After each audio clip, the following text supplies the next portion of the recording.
Hello and welcome to Rob from the Internet Talks About Beer, a show where we discuss different styles of beer, beer history, beer flavor profiles. We give shout outs to breweries we think make exceptional beer, and we talk about whatever else happens to come to mind during the course of the conversation.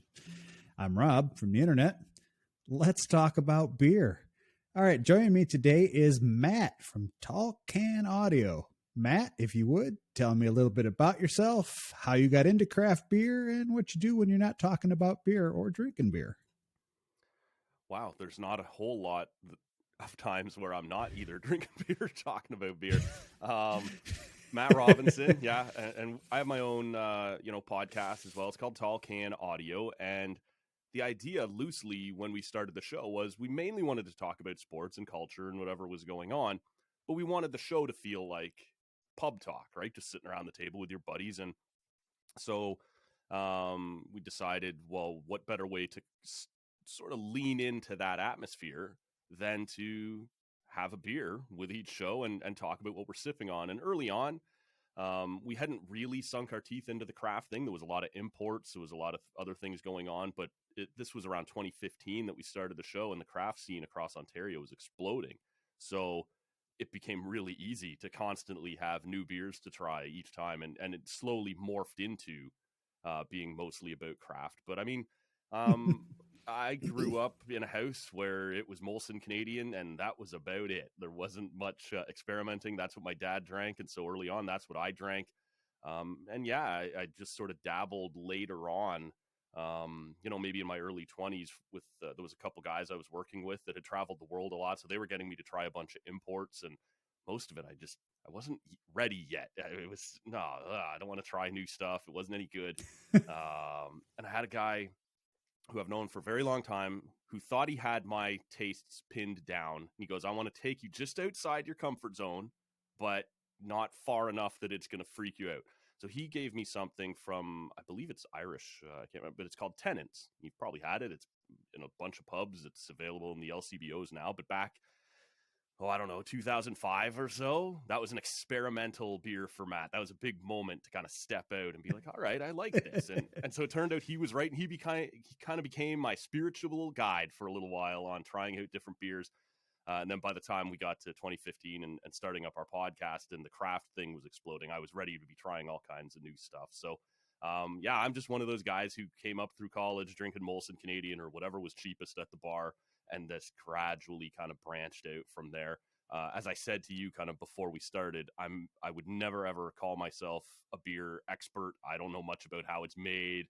I'm not a huge I'd never try and puff my chest out even on our show about this I know and this and that.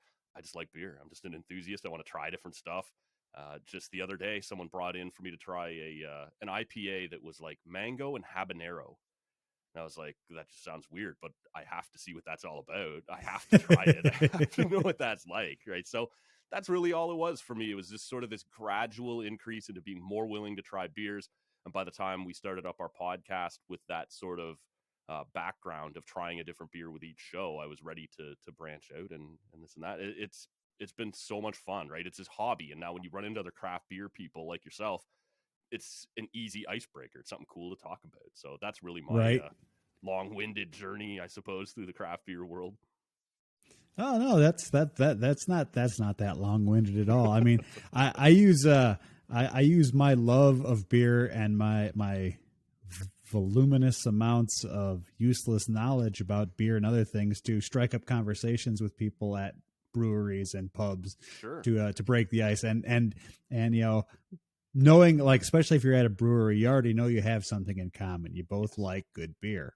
That's right. So it makes it real easy to just start up a conversation. I mean, I've been known just to turn to someone and go, "Hey, I'm Rob. What do you think of that beer?" Right. Why not? Like you say, easy icebreaker, right? Right.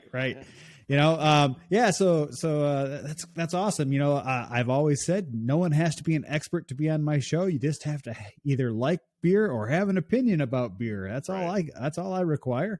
And preferably I'd like it if you'd also drink beer on my show, because I drink beer on my show and it's no fun to drink alone.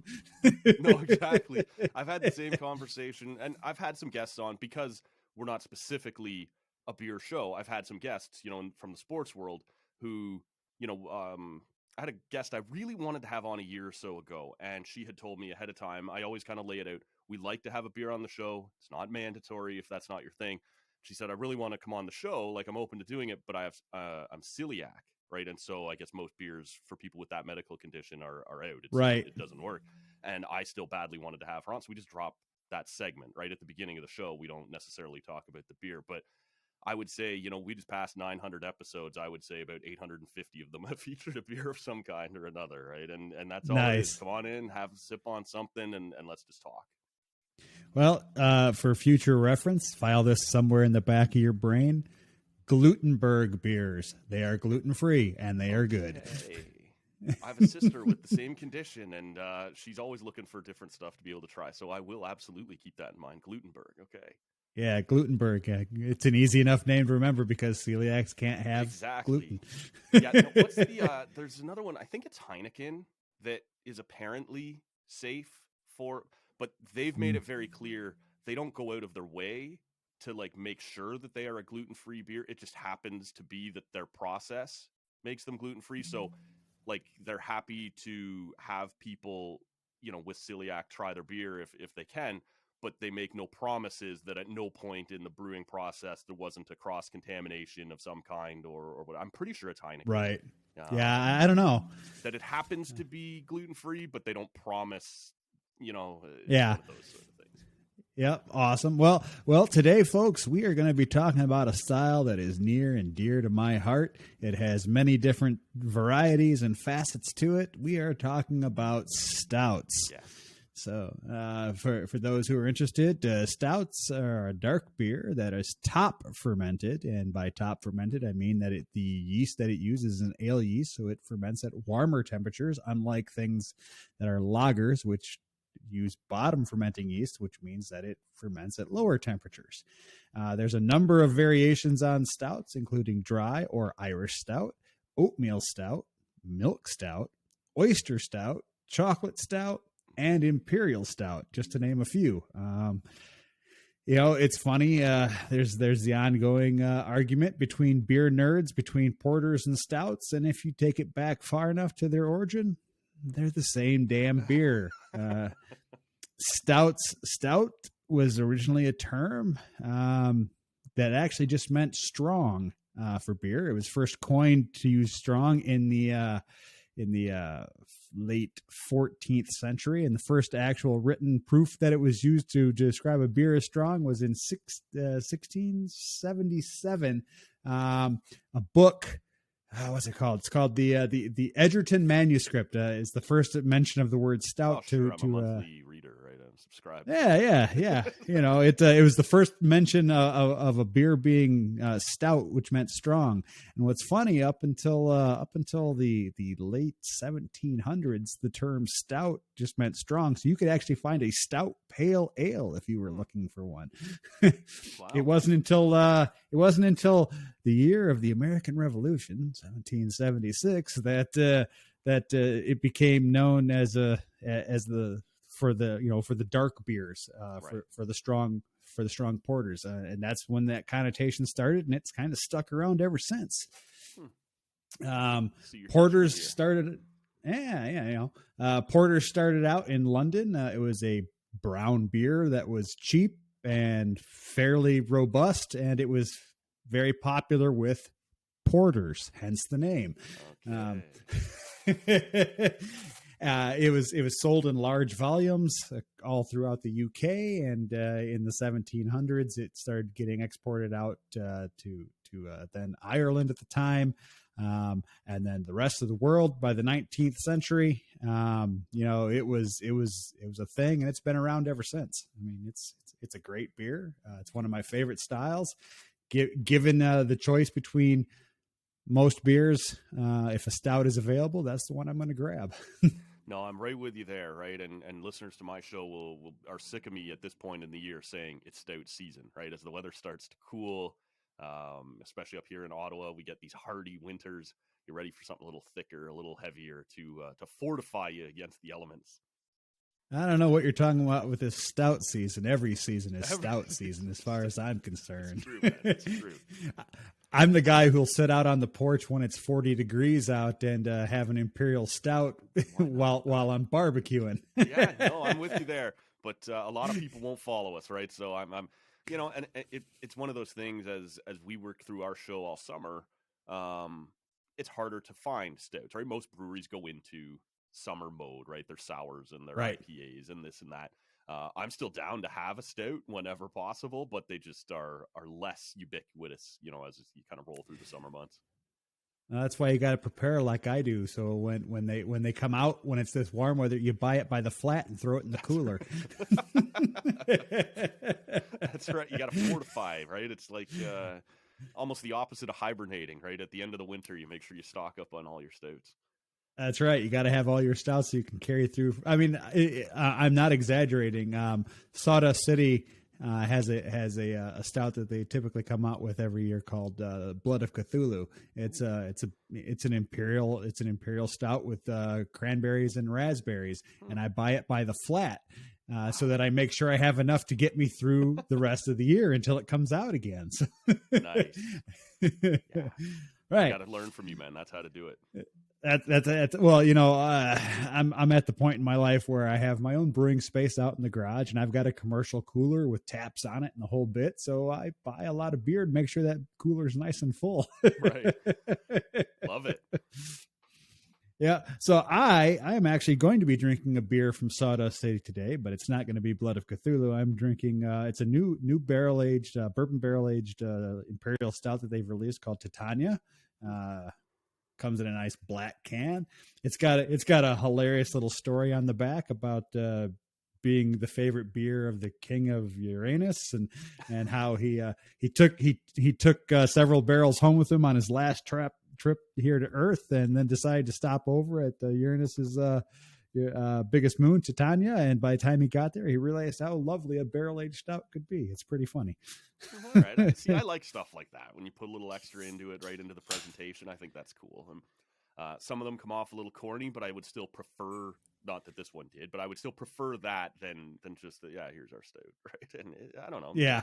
The whole idea is to have a little fun, right? To make it a hobby. So I think that's kind of neat. So this thing is nice and jet black. Look at that. Gorgeous. Yes. Okay. So in preparing for this, you and I talked almost a month ago now about lining this up, and I know I'm always into a stout, and so then it sort of snuck up on me, and I had a stout or two in my fridge, knowing that this was coming, but someone sent me a link to a stout that I immediately needed to try. And it was from Beyond the Pale, which is a brewery for those who haven't heard of it here in Ottawa. They make The some darkness? really nice stuff. Sorry, go ahead. Is it the darkness? It is not the darkness, although I've had that multiple times and enjoyed it. This is, I believe it's new. It's a Mexican Imperial Stout, and it's called Dark and Picante. And as Oh, that's soon as not new. No, okay, it's new to me. It's new to you, but it's a fantastic beer. Oh, Okay. if you haven't had it yet, you're gonna love it. Well, this is my problem. As I knew this was coming, I was like, that's a beer I badly want to try. And so I'm going to make it happen for this appearance when we're going to sit down and talk about stouts. And just this week, I've been into two separate LCBOs and it was sold out. I was like, this can't Oh, possibly be happening.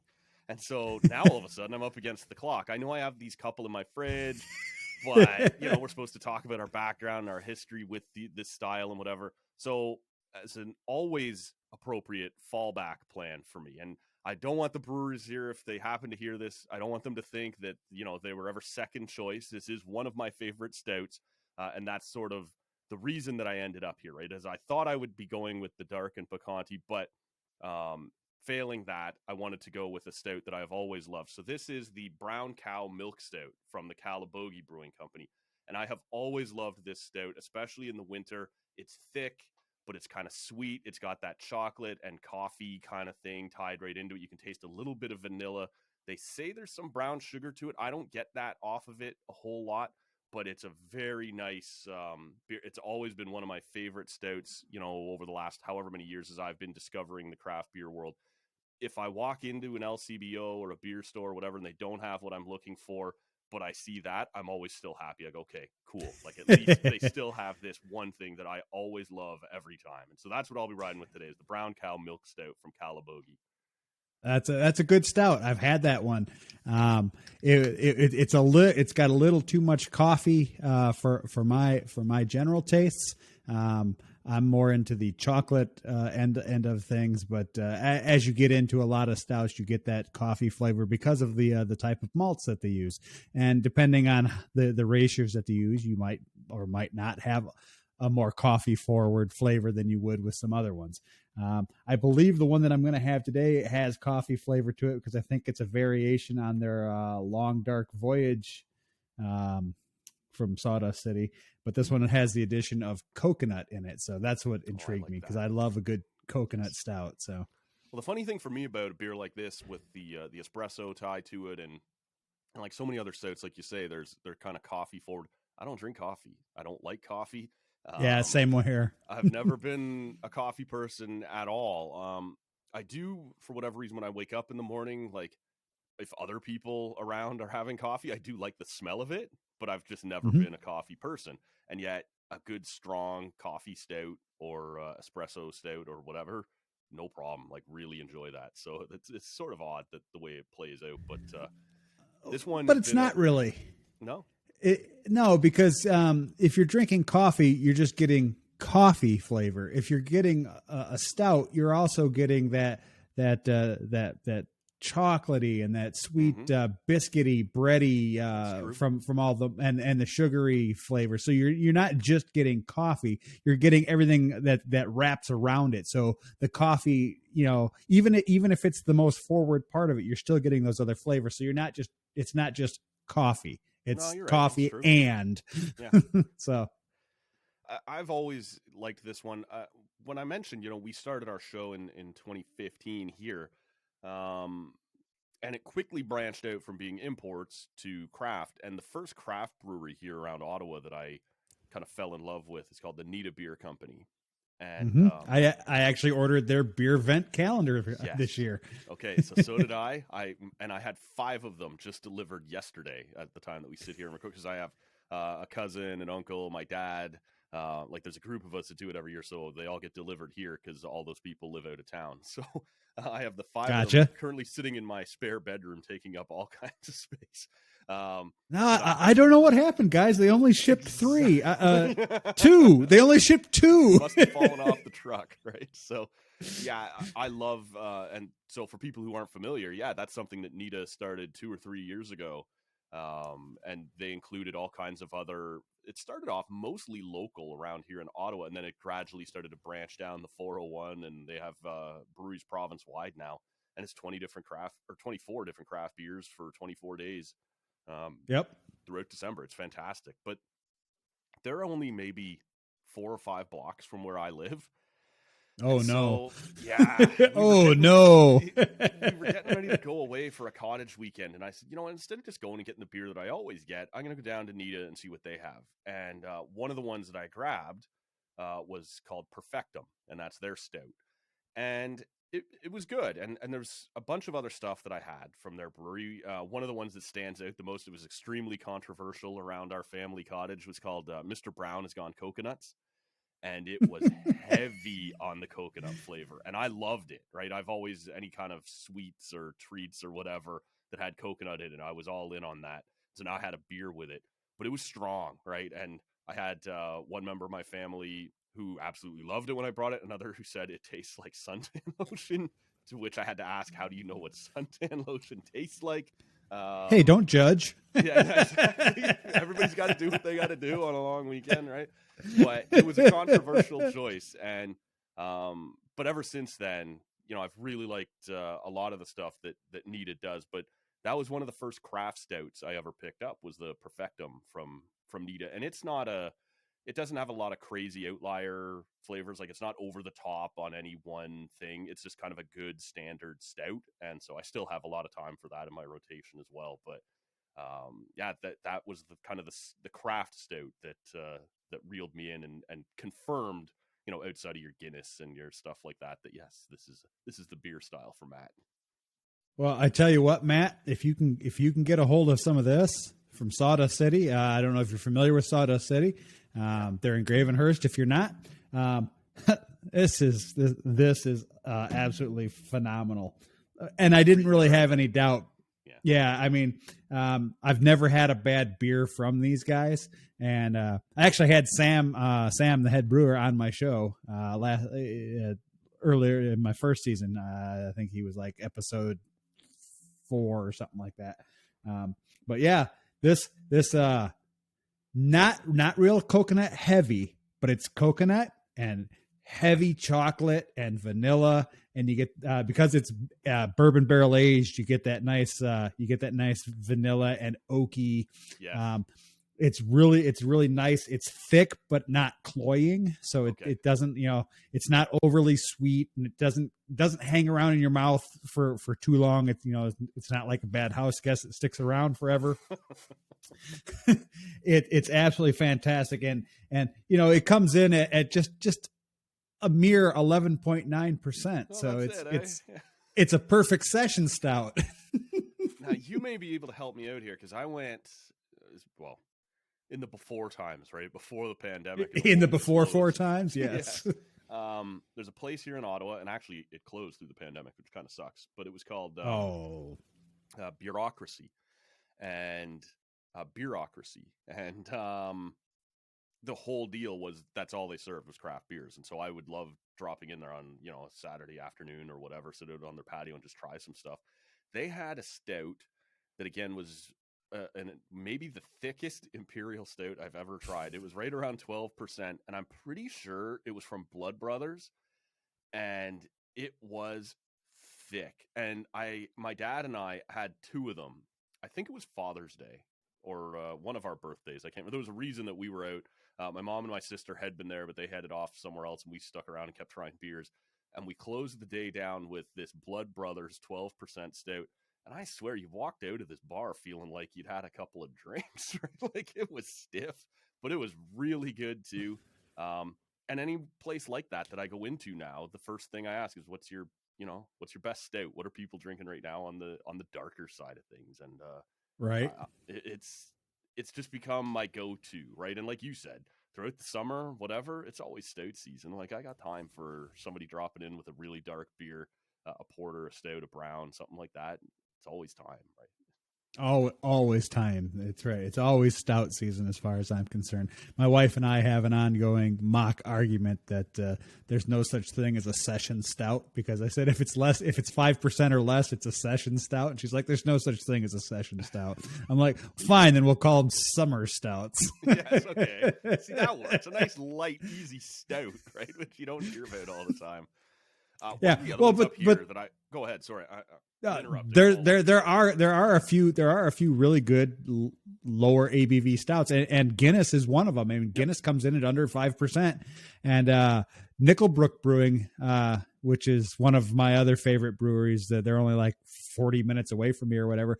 They've got one, used to be called Cheeky Bastard. Now it's called, I think they call it Night Shift or something like that. They changed the name of it, but it comes in at like 5%. I've tried that Cheeky Bastard. It's very good. Like it's it's a nice low ABV stout. I mean, it's one you can sit on the patio and you can drink 6 of them and not feel overly guilty. No, that's right. One I should mention up here, because I love the brewery and I love the guys, and I've had here in our studio we have a keg fridge for again from the before times, and we had guests in all the time. We like to have a beer on tap. Now it's a little tougher because we're starting to open things back up and people come into the studio for the show a little bit more often. But it's been tough readjusting back into normal world procedures. But up here there's a brewery called the Vimy Brewing Company, and they're kind of in downtown Ottawa here, and their stout for me, I've mentioned Calabogie, which I really like. I've mentioned Nita, which I really like. I think the Vimy stout is the best stout coming out of Ottawa right now, and it is something that I routinely get a keg of and put in our studio keg fridge for people to come in and try. And when I first got the keg fridge, historically, I would put something lighter than that in the fridge because you never knew who was coming in. Not everybody loves the stouts, right? It's Right. sometimes an acquired taste. The Vimy stout is something that somehow your stout lovers enjoy, but your more casual beer drinkers or people who don't always love the really dark stuff also get into and seem to go, oh, I didn't expect to like this, but I do. So the guys from Vimy, I should also mention, I'm a little bit biased. They grew up in Oshawa. I grew up in Oshawa. You're from the dirty schwa, are you? Exactly, right? So that's part of my loyalty to them. They loved the Generals growing up, just like I did, and they both put in time with their brothers, and they both put in time with the Canadian military. So as we sit here and record, I'm not sure when you're going to release this, but as we sit here and record right around Remembrance Day, we're shouting out the Vimy Brewing Company as well, who, for my money, are putting out the best stout in Ottawa. You can shout out to anybody you like. I'm all about shout outs, shameless promotions, and what have you. But just know that I record so far in advance because I put out feelers, and I got 35 responses, so I have 35 episodes to record. That's awesome. So this will actually be season 2, episode 16, which will come out in like the end of April, beginning of May of 2022. All right. Well, at the time we talked, it was close to remember. Right. Oh, no. That's all good. It was like I was recording. I recorded a session. Was it Tuesday? Was it Wednesday? I can't remember. I'm like, I'm today's one of the days where I'm double recording. So I have your show, and then as soon as we're done, I have to prep for my next show, which is on sours with a craft brewery bar out of Ohio, which is kind of cool. Yeah. So in case you don't know, I'm originally from the States. I'm actually from Illinois. I moved up to Canada 3 years ago. Retired from my job in IT, where I attained the highest level I could possibly go. I was a C-level executive for a medical corporation. And, my wife, when I married my wife, she's from here in Canada. She's like, I don't want to move to the States because of the political climate. Would you be opposed to moving to Canada? So I'm like, no, I can retire early and move to Canada. All right. Well, so I've been here for 3. Yeah, I saw on your profile, aspiring Canadian, I think is what you call it. I am. Yep. I am eligible to take the citizenship test in July 2022. So I will be taking the citizenship test in July of 2022. Well, I'm always curious, with people such as yourself, is that something, obviously you've come up here and you're, settling here and making, is it important to you to become a citizen, or is it one of those things that maybe is important to your wife? Or no, it's important to me. One of the things that's the most frustrating thing about not being a citizen and living here in Canada is I have no say when it comes to anything that has anything to do with policies. I can't vote on anything. I can't even run for a local alderman or counselor's office here in town. Or whatever. I don't know what they're called locally here. In the States they're aldermen, and here it's like counselors or whatever they are. But I can't run for any local office if I don't have the aspirations to do so. But it's nice to have the option that if I ever decided I was fed up with things, that I could try and run for an office. But I can't do any of that. And I'm really big into people fulfilling their civic duties and voting. Mm-hmm. You can't complain about things if you don't actually vote about them. No, you're right about that. And I'm one of these people. I don't care what political party you're a member of. We can still talk and be friends. We can have our differences, but you have to vote to be able to complain about the government. Agreed there, 100%. Yeah, you got to at least take part, right? Right. Yeah. If you don't participate, your argument is invalid. So it is important. It is important to me that I become a citizen. I plan on, once I get my Canadian citizenship, I actually plan on relinquishing my U.S. citizenship, because there's no real advantage to being a dual citizen in U.S. Canada, because then I'm beholden to both tax wise, and it's a big liability tax wise, and the freedoms are pretty much the same exact ones that I have anyway. So it doesn't matter if I'm No from sense Canada having or two if governments with their hand in your pocket, right? That's right. That's right. And that's my feeling on the whole thing. But yeah, I've fully embraced the culture here because it was so easy moving from Illinois. It's the same culture. Basically, yeah. The only Like to thing that talk about all the changed. differences, but really, we're more the same than not. It's No. You want to know what the real differences are yeah, between where I'm from in the United States and where I moved to here in Canada? One, the money is different colors, and two, everyone drives too damn slow. That's the differences.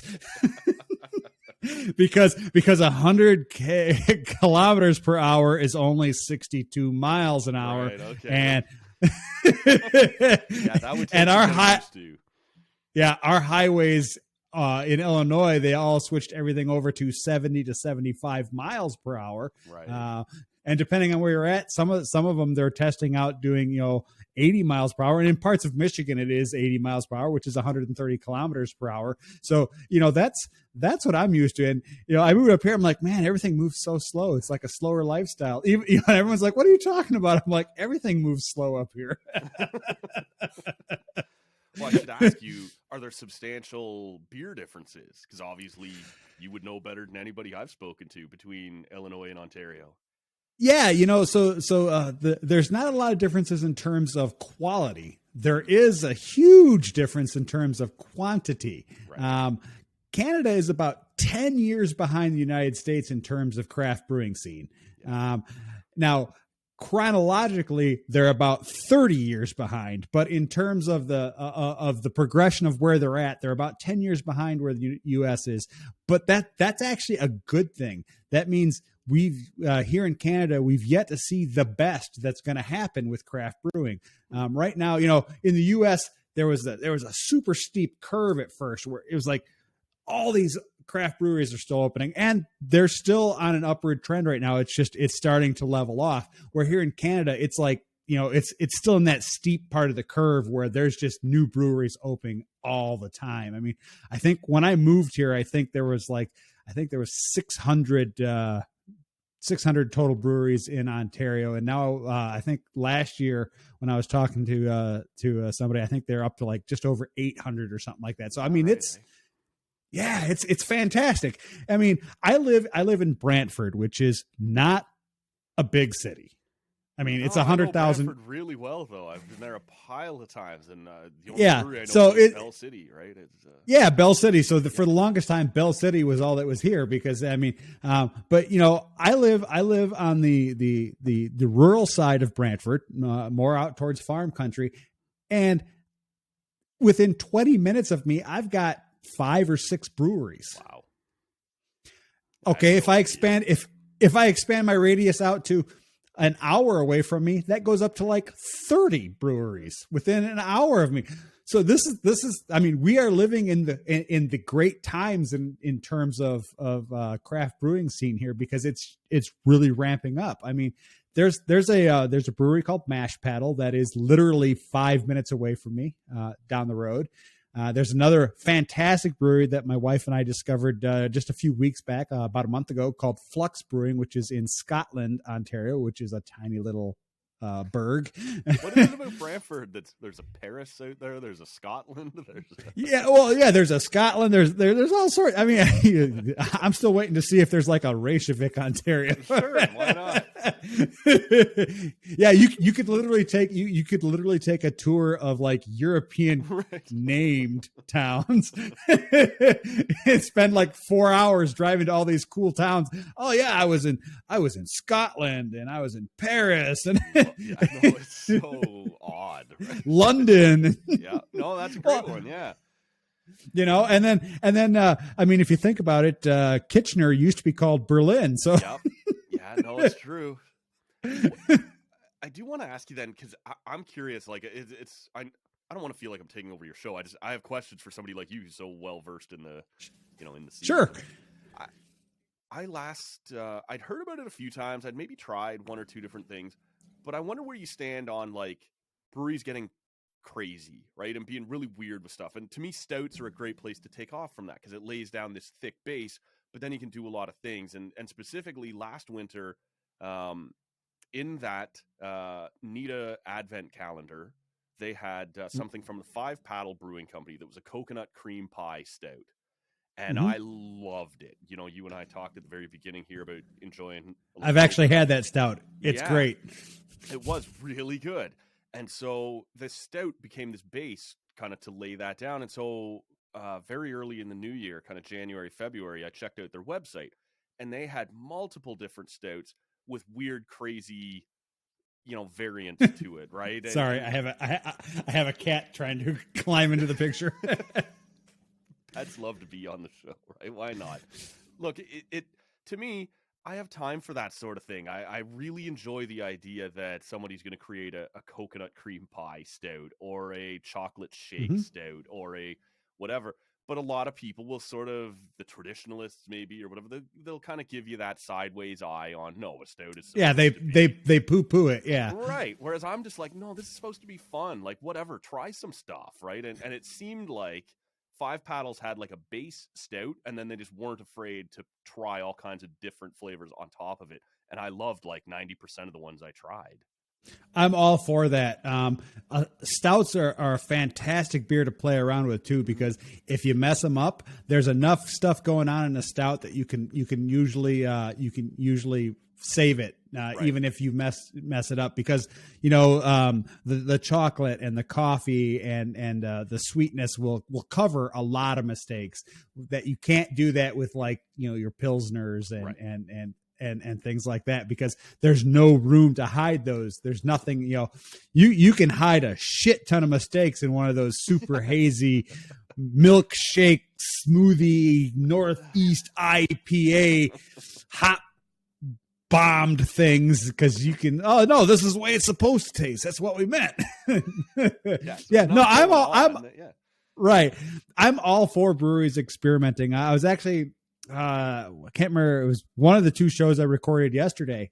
I was talking about that. I have a friend who I got into craft brewing, and now he's like, he's got these big aspirations of starting a brewery and things. I'm like, hey, cool. I just want to brew beer that I can drink and I like, and things like that. But he's very much, okay, I am brewing a Doppelbock, and I have to follow the guidelines put down by by the Brewers Guild. And I'm like, cool. I'm brewing a Doppelbock, but I'm going to switch out this malt for a little bit of this malt, and I'm going to add some of this to it, and I'm going to take some of this away, because I want to play around and I want to try different flavor combinations. Yeah, like a mad scientist, right? Just in there. Exactly. Let's see what happens, right? I mean, I love I'm an avid home brewer. I've got tons of recipes. I mean, to be fair, I was originally, when I moved here, my wife and I had talked about starting up a brewery, until I discovered how many fucking hoops you have to jump through in Ontario to open a brewery, and how many damn licenses you need. It's crazy. In Ontario, you need, I think it's like 5 licenses if you want to make beer, sell beer, transport beer, sell it by the glass, and allow people into your facility to drink it. In Illinois, where I'm from, I needed 2, a state license and a federal excise tax license. Right. And that was it, So I don't know. Work up here, our bureaucracy. Yeah. So we were talking about it, and we had all sorts of money earmarked towards starting up a brewery. And then we got to talking about all the rigmarole, and she's like, well, you realize if we start a brewery, you won't have a vacation for at least 5 years while we're getting everything going. I'm like, yeah, why don't we just have a kick-ass home brewery and buy everyone else's beer? Seems like a much better approach for sure. I think it was and it was, we came to our decision about 3 months before the pandemic hit. So I think it was probably a good decision. Yeah, I can only imagine. What do you like? When the pandemic hit, I actually started trying more local beers. First of all, because we were all stuck at home, but second of all, they all started offering home delivery, right? And there was a bunch of stuff on the outskirts of Ottawa that were like, I don't have time to drive to Perth or to Kemptville or to Orleans or whatever is going on here, kind of just outside the city. But if you're coming into town and dropping stuff off, yes, bring it, right? I will absolutely try it. And there's a bunch of Stalwart is a brewery that I hadn't tried before. They're like 45 minutes west of town, and they started bringing stuff into town, and so I was trying their stuff a lot. And that happened a lot with some breweries that I hadn't had much time with, just because they were so far kind of out of town. But if you're now Right. running deliveries into the city, I want to try your stuff. And I don't think that's ever going away now. I think that's going to be a part of the business model for a lot of these They breweries. can't put that genie back in the bottle. No. That I have said this on many recordings. The only good thing to come of this goddamn pandemic is the fact that they started allowing province-wide shipping from all these little breweries. I mean, my wife and I love taking road trips and going to breweries. Mm-hmm. But you know what's better than that? Going to a website and saying, okay, I want a mix flat of everything you make, send it to me. And then I'll know if I'm in your area the next time, I'm stopping in or not. Yep.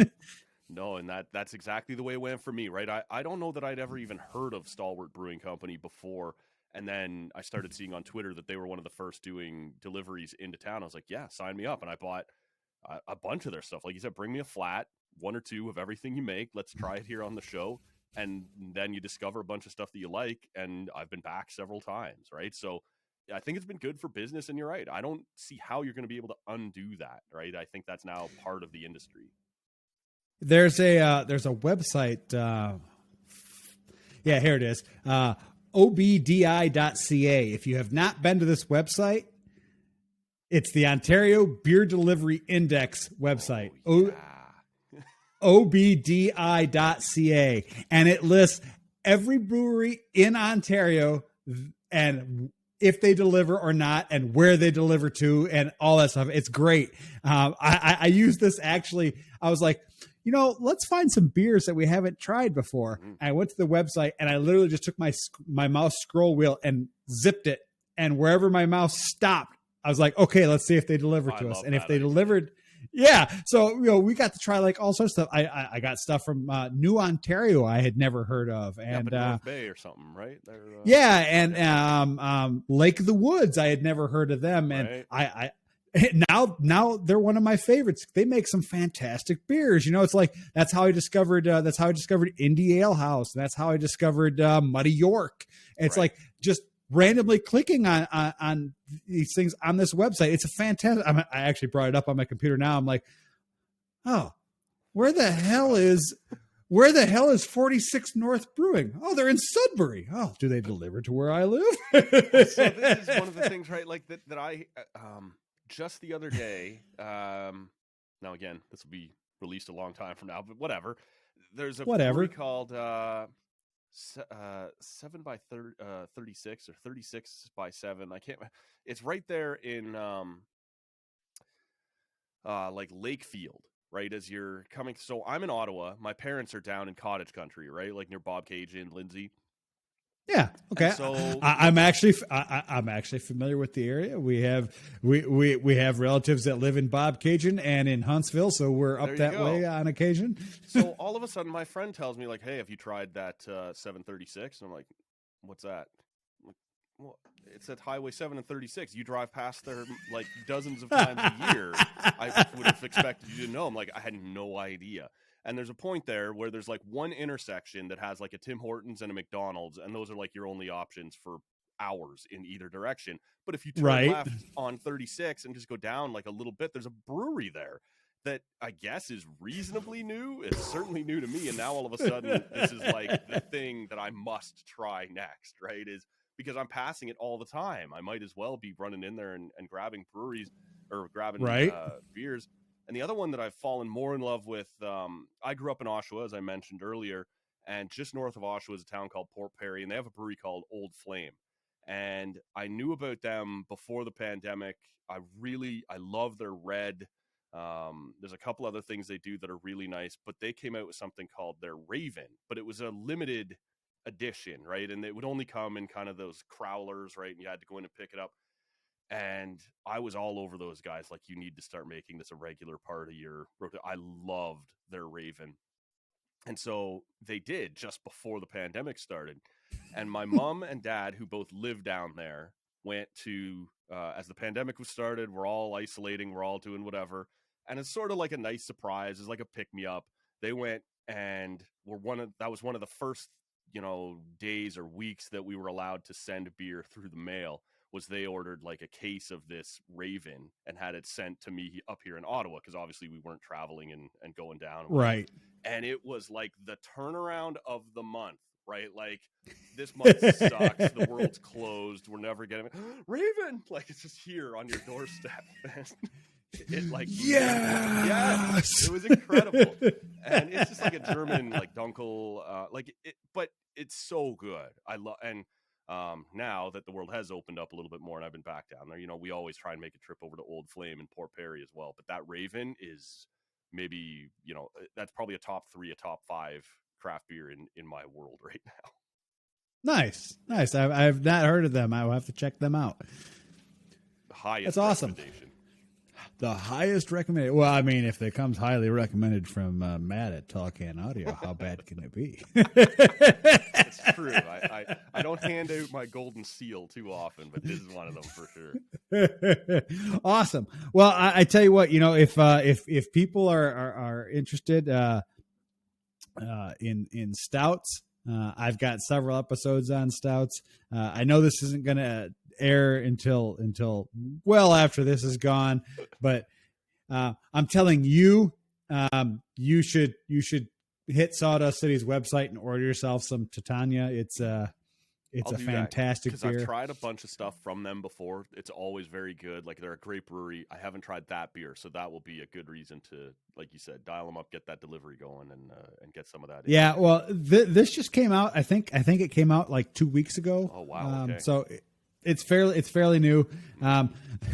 Sam, the head brewer there, posted a thing on Twitter, which is really the only social media I'm really active on. I have an Instagram account, but I'm very terrible at the same way. I love Twitter. Instagram is a pain. and I dumped Facebook almost 2 years ago. I walked away from Facebook. I just got tired of it. And but yeah, so he announced he was doing he was selling off a bunch of stuff that they had just been keeping in their cellar. So I bought a bunch of stuff for a bunch of barrel aged beers from 2015 and 2016. And then I was like, well, you know what? I haven't tried this Titania yet. I guess I better get a few cans of that as well. Yeah, no, and that's how it goes, right? You sometimes walk in there, and this happens over at Nita, and I walk in there and, like, we're selling this and this, but we're trying this. You want to? Yes, I do. Yeah. I need to experiment here too and see what you got going on. So. Great. Yeah, this is a fantastic stout. So it's really fudgy, and it's got a nice vanilla and oaky hit on about the middle of it. And I expect it to have coffee because it's because they talk about their long dark voyage, which is a very coffee forward imperial stout. But I'm not getting any coffee out of this. It's all chocolate and vanilla and coconut. I mean, it is, and you said you like coconut. It's fantastic. It's not super coconut forward, but there's plenty of coconut on the back end. When you open your mouth, you're like, oh, I just had coconut. Right. It's not going to hit you like a Bounty bar where it's all coconut up front, but yeah, no, that sounds like my type of pint for sure. So that'll be something I'll have to look into here in the next week or two, just especially before the that Nita advent calendar kicks in, because then you got something new every day, right? So yeah, I just got notification today that my advent calendar from Nita shipped, so I should have it probably have it like Monday or Tuesday. Well, I shouldn't be surprised, I guess, being local here, and like I said, only a few blocks away from them, that I was one of the first delivered. Right. No, well, I tried to get it last year and I missed out. I tried to get a few of them last year, so I ended up getting Brock Street did one last year, and I tried to get the Nita one last year, and I was like, oh yeah, I need to do that, and then I got distracted, and by the time I got back to the website to order it, it was done. They were out. Well, Andy's a guy who's supported our show for a long time. One of the first things we were able to do, live as we were growing our show was the Grey Cup for the CFL was held here in Ottawa. And so we had a bunch of CFL guests every day of Grey Cup week. And we went over and I spoke to Andy, who runs the Nita Beer Company, and said, hey, do you want to sponsor, our Grey Cup week show? We're not looking for any money. We're just looking for beers for our guests. And he said, yeah. And in exchange, every day that week, we promoted Nita. And so we've been close with those guys ever since. And so that that craft beer calendar, you know, it started at like 800 of them they were able to make, and then the next year they moved up to like 10 or 1100 or 10 or 11 1000 Yeah, or no, 1100. 1,000 or 1,100. I got you. Yeah, I understand. Yeah. and it just kept growing and growing in popularity. And at this point, he said last year when he was on, they were at about 1,500, and he said, I think that's where we're capped out, because a lot of the smaller breweries that you're working with just aren't capable of, you know, making Putting out enough. 1,500. Right. Yeah. Yeah. But he goes, that's cool. He said there's a certain amount of, you know, this keeps it special, right? It keeps it in demand. It does. Yeah. It makes it feel, it's no different than like a big concert or something like that. There's only this many tickets, and the fact that everyone's trying to get them makes it feel exclusive and special and whatever. So because we've had this relationship, I was able to say to him ahead of time, like, I need 5 again this year. He's like, right. Right. So, I mean, I fully support them keeping it, you know, to a reasonable level like that as well, too. I mean, because it gives it a certain amount of cachet, and it also you know, it drives demand. So if you're only okay, you know, there's only 1,500 of them going to be made when they announce it. You hop on it like this year. Right? Yeah, this year. As soon as I saw that it was announced, I hit their website and I didn't post anything about it until after I had confirmed my order. I was the exact same way. Once I had mine ordered, I was willing to start tweeting about it and everything, but I was exactly. I was like, hey, I ordered mine. Click this link and you might be able to get one yourself. Exactly. Make sure you take care of business first. That's right. That's right. Well, awesome. Well, man, we've been talking for about 50 minutes. I think this is probably a good point to get to the point where I say, hey, this is the end of the show. Sounds good, man. I appreciate this. If you enjoyed what you saw, please click like. If you're really generous, subscribe and click the little bell to be notified when new episodes come out. If you have any questions for me, leave them in the comment section below. If you have any questions for Matt, leave them in the comment section below, and I will forward them on. If you have a suggestion for a beer style, a particular beer, or a guest you'd like me to try and get on, I mean, I'm always willing to talk to anybody. And I mean, I've been trying for about a year now to get Ryan Reynolds to agree to be on my show, but I've yet to hear back from him. I will do my damnedest to get any guests that you can think of. You know, other than that, I'm Rob from the internet. Until next time, cheers.